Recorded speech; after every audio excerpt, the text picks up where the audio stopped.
Yo, what's going on, everyone? It's your boy Jingle, and today we are talking one of the greatest killer shark movies of all time.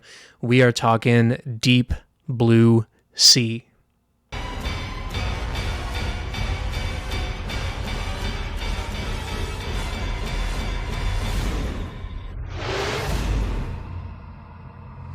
So I just watched this the other night for the first time in a very long time with my wife, and I have to say that it holds up so well. I got the new Arrow Video 4K release of this, and it was phenomenal, and we'll get into that later. I'm going to showcase it for you guys.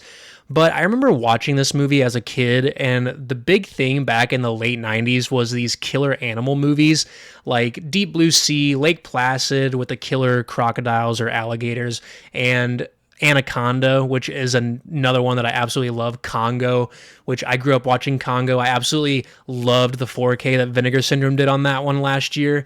And this movie was so much fun to revisit. And it was actually my wife's first time seeing it. And these kind of movies are really fun to watch with her because like ocean stuff really freaks her out. So that's like an actual fun, scary movie to watch with her. Now, this was directed by Rennie Harlin, who is best known for A Nightmare on Elm Street 4, which is actually one of my favorite Elm Street sequels, but we'll hopefully get into that later this year when the rest of those movies are released on 4K. I cannot wait for that. This movie was released in July of 1999, which is just the perfect season to release a shark movie. It just gets all the beachgoers freaked out, and it's just like when Jaws was released. That's when they released it, and it was perfect. It freaked everyone out from going to the beaches for the summer. And this was actually based on a horrific shark attack that screenwriter Duncan Kennedy witnessed on a beach near his home in Australia, which I'm sure Jaws was similarly conceived, but this one actually leans more into the vein of Jurassic Park. You have this research facility with all these scientists that are genetically altering these sharks. Basically, the head scientist, her father passed away from Alzheimer's, and she wants to find a cure for it. And they discover that sharks' brains don't age like humans, so they think that they can extract that into a pill to treat Alzheimer's, which is a really interesting concept in this movie. But then these sharks end up getting genetically altered and get super smart and then try attacking the researchers that have been holding them captive for all this time. So then all hell breaks loose. The practical effects and like the shark effects in this are absolutely amazing. The shark animatronics are next level, and even the CGI holds up really well by 90s standards. My mind always goes to the Mighty Morphin Power Rangers movie, which, don't get me wrong, I absolutely love that movie and it has a special place in my heart. But the CGI at the end of that is just god awful and it does not hold up well at all. The characters all have this amazing camaraderie that just works really well. And you have some really good actors and actresses in this film. You've got Samuel L. Jackson, who has an epic speech scene that is just forever ingrained in my brain. After revisiting this, I remember how classic that scene was. You've got Stellan Skarsgård in this, who, if that name doesn't sound familiar, he played Bootstrap Bill in the Pirates of the Caribbean movies, and his son is also Bill Skarsgård, but he does a phenomenal job in this. So does LL Cool J. His role in this is really well done. He's kind of the comedic relief. He has a talking parrot, which nothing is more 90s than talking animals, in my opinion. It just takes me back to thinking about Ace Ventura and Dr. Dolittle and movies like that I absolutely loved watching growing up. There are so many classic scenes in this movie. The opening with the wine in the water and the partiers on the cruise ship is so iconic, and it just sets the tone for the movie so well. Another scene that really gets to me is when LL Cool J's character climbs in the oven in the water, and it's just so edge of your seat, nail bite, thrilling. It is so awesome, and the anxiety is just high throughout this movie. It's a nonstop thrill ride. I absolutely love it. The blood on the 4K is so vibrant, and like the ocean colors are so vibrant. It looks so good, and this is just an iconic video store era movie for me. They could have gone with the most obvious ending in this movie, but it just takes an amazing turn in the most brilliant way. And if you guys haven't seen Deep Blue Sea, you absolutely need to check it out. This has got me really excited for more killer, creature, monster movies.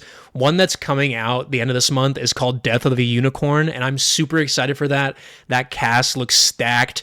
The Arrow Video 4K is absolutely amazing, guys. It has amazing special features on here. You get an interview with the production designer, William Sandell. He worked on legendary films like Hocus Pocus, RoboCop, Total Recall, and Small Soldiers, one of my favorite movies of all time. You also have a video essay by a film historian, which I didn't watch that one. I usually don't watch those. There's also an archival making of featurette, which is a lot of fun. It shows the cast and crew, they go like swimming with sharks and scuba diving, and they go into like a shark tank. And actually, the guy that plays Carter, he gets bit by a shark. Like, he straight up lets a shark bite him. Like, what a psychopath. But that was really awesome.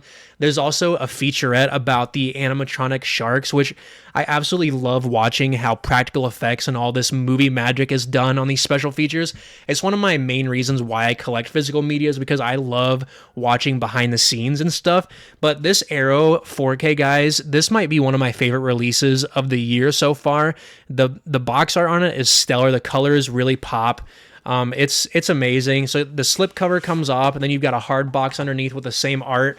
And let me show you the contents on the inside. So here is the movie itself, which you have a reversible artwork. It's just the same cover art on the slip box, but I love putting the original film artwork on this. I always do this. I love that movie companies give you the option of doing this, but this is really nice. And then you've got the disc on the inside, and you've got some art cards and stuff there.